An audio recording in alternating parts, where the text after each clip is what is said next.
to another episode of Cars with Barrington. Right now, we're going to react to a video of Dave Ramsey about trading in a car that you still owe money on. I've been asked, can you do it? Yes, you can do it, but let's see what this episode says. I've never seen this video again. Complete transparency and disclosure. If you like this kind of content, I would appreciate a like, subscribe, leave a comment what you gained, what you think is right, what you think is wrong. Let's dive right into the video. All right, CB is with us. CB is in San Antonio. Hi, CB. How are you? Pretty good, man. How about yourself? Better than I deserve, sir. What's up in your world? All right, man. In the 4 years that I've been out of high school, I have managed to rack up $45,000 in debt. The reason I'm calling is because I'm trying to get rid of my car. I'm pretty in the hole. You know, I'm about $10,000 in the hole on my car. So what gets me is that people want to just exit their car debt, like the debt or the negative equity just randomly will disappear because you want it to. In a perfect world, I hear you. I would want any negative equity that I have and anything that I own just to go away. But especially with cars, it's not how it works.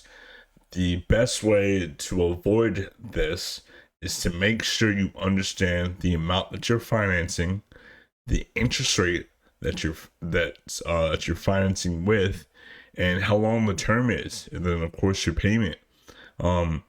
If your car is being sold for $25,000 and then you end up financing $40,000 with an interest rate that's double digits, you might have traded something with some negative equity.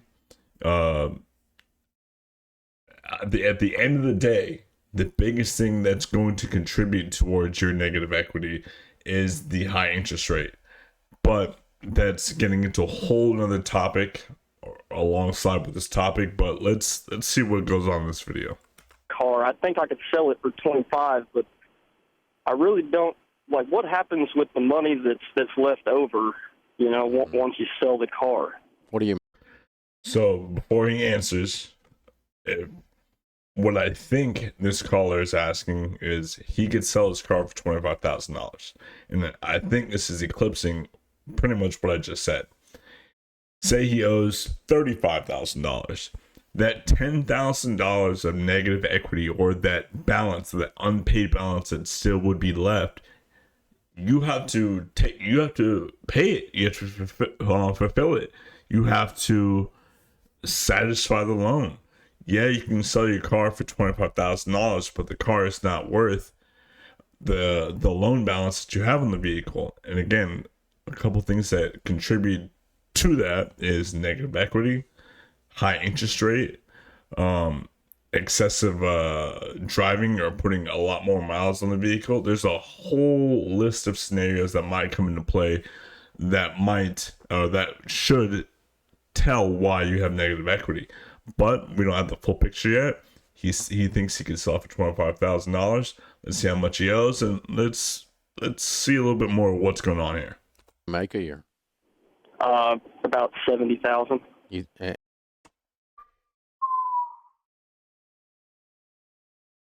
I didn't hear, but is his balance $70,000 on a car that's worth $25,000? Whoa. And you're 4 years out of high school. What do you do? I'm a mechanic in South Texas. I travel around in the oil field, work on pumps. Well, you got a good income. You just been doing some stupid stuff, right? Oh, well, but yeah, as soon as I got out of high school, man, I got that first paycheck, and yeah, I kind of went a little crazy there. Gotcha. Okay. Well, what you say the car's worth 25, but you owe 35 on it? Okay. I could have sworn I heard him say 70. He owes 35 on it. Okay. Well, yeah, because at first I bought a car, and I decided I didn't like the car. And you rolled the negative equity in. exactly what I was just speaking of. The reason why he is so upside down or has this amount of negative equity is because he had a car, traded that car for this car, and a young kid out of high school, he most likely doesn't understand how money works, or interest rates, or negative equity, or equity, and he put that negative equity, that chunk of negative equity, on his current loan.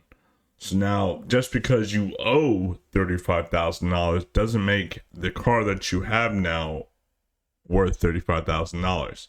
As he says, he can sell the car for $25,000. He might be able to get another grand, $2,000, $3,000 maybe if he gets the right dealer in the right deal.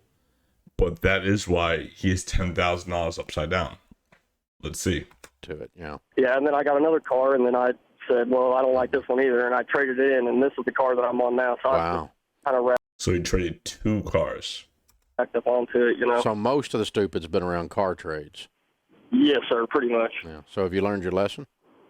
Oh, yes, I have. Yes, sir. Okay. It's cost you enough money. I hope so. All right. Have you Yes, sir. Have you saved any money at all? Honestly, I mean, I've been just throwing everything I really have. I mean, I got about $3,000 right now in the bank, but I mean, You've I've been throwing everything I you have at what?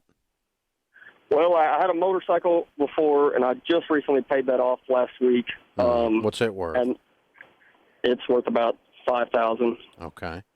And all right. Do you have anything else? Do you have any other money saved other than the $3,000?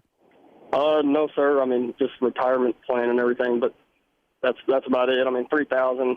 That's all I got, really. Okay. How's your credit? I mean, it should be good. I've never missed a payment or anything. Who's the nothing. loan? Who's the loan with on the car? Security service, I believe. Okay.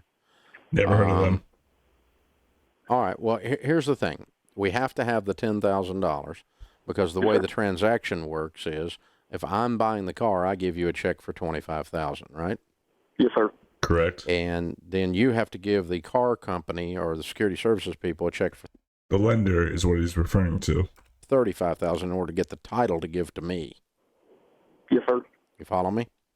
So Yes, we sir. got to have that $10,000. You can either borrow that $10,000, or you can save it up, or you can pay the car down aggressively. What's wrong with borrowing the money to pay off the loan is that you're opening up another loan or borrowing money to pay off money that you borrowed. So the reason why I disagree with this is because now if you sell that car, pay off the loan, borrow the money to pay off the loan, you still have a loan and you still have a payment. But now you have no transportation. Do you see the problem there? And go from there. Well, that's kind of what I've been doing. Like I paid that motorcycle off, so what I'm planning on throwing the motorcycle, keep paying the motorcycle payment just on the car. I just didn't know if it would be a good time to sell. I didn't really know what happened. So that's a very wise thing to consider. Just make sure, guys, that you aren't applying that payment towards a payment on your car. Make sure that you're applying that payment towards the principal balance. You don't want that applied towards interest, especially if you're in a high interest loan or something like that. Make your payment. Then any additional is going to be applied to the principal, and that's going to pay down your balance that much faster. Kind of that negative, Yeah, you got to pay it. Because see, they're holding your title until you give them $35,000, Yes, sir. and you got to give the title to the new buyer, who's only going to give you $25,000. Yes, sir. So we got to find that other $10,000, and the way to do that's pay the car down from $35,000 to $25,000, or save up the $10,000, or borrow the $10,000. Yes, sir. Again, I don't agree with the borrowing part. But no more impulsive decisions on vehicles. Well, if I were you, I would stop your retirement and I would get on a tight budget, beans and rice, rice and beans, and I'd stop saving money. I mean, I'd stop spending money or saving money on anything, and I would get in attack mode, attack mode, attack mode. Yes, sir. And Yes, sir. I'd get after that, and let's get rid of this thing and get your life back as soon as you possibly can, and then save up and pay cash for whatever you do from this point forward, okay? Yes, sir. All right, man. Hey, thanks for the call. We appreciate you listening. Hey, you guys. Guys, financial literacy is a big thing. This kid is a young kid out of high school, and he's already racked up debt on a non-asset loan. It's not like he has school debt. School debt's a tricky one, but at least you invested in yourself to better yourself. Putting that money into a car and trading cars, you're just in a cycle, and you're never going to get out of that car debt, because cars, again, if you've heard on my previous videos, they don't appreciate, they depreciate no matter what. I don't care if it's a Ferrari. There's certain cars, maybe like some Ferraris or some rare cars that might appreciate if you don't drive them. But for the average person like you and me, when you own the car and we drive the car and years go by, it's going to go down in value. It never appreciates. I feel for people that get into this trap, I guess, where you just owe money, and what you own, or you don't even own it yet, because technically the bank still owns it. You don't own it until you pay off the vehicle. What you're paying on is not worth what you owe. I can only imagine in the housing market, if people bought houses or had houses for years, and they still had a balance of A, and their house, no matter what, was worth B. I don't know why it's allowed or it happens in the car world, but it does. Houses have the opportunity to appreciate. Most times they appreciate over time. Cars, they don't. They don't. But like there's some truth to what Dave said. Yes, you want to pay down the loan. Yes, the buyer is only going to give you $25,000. You're still gonna owe $35,000, so you need to come up with the difference. He's not in a great position, but it's not a horrible one.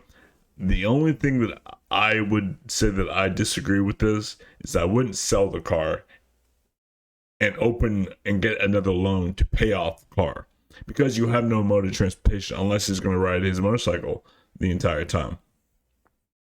So this situation, yeah, you're upside down, but that's your only means of transportation. So I would keep the car, apply more towards the principal, and when you're at like a break-even point, if you don't need the car anymore, then sell it. But I would not sell the car, take out a loan to pay off the loan, and you still have a loan and a payment with no car.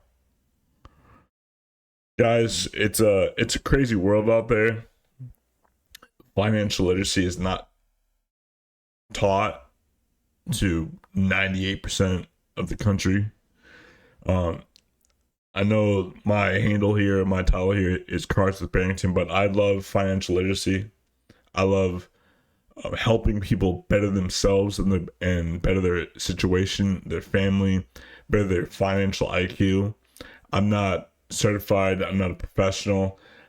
All my experiences from real world, and I always say, and I've read, the best experience is someone else's experience, and I've gone through it. I've had high interest loans. I've had high payments.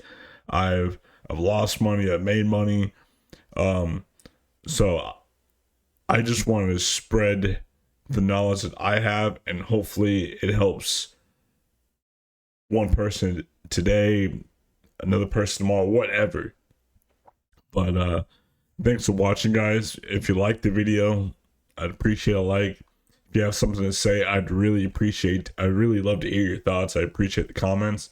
And obviously, what helps the channel is subscribing, share it with a friend if they have any questions about what they could do or should do.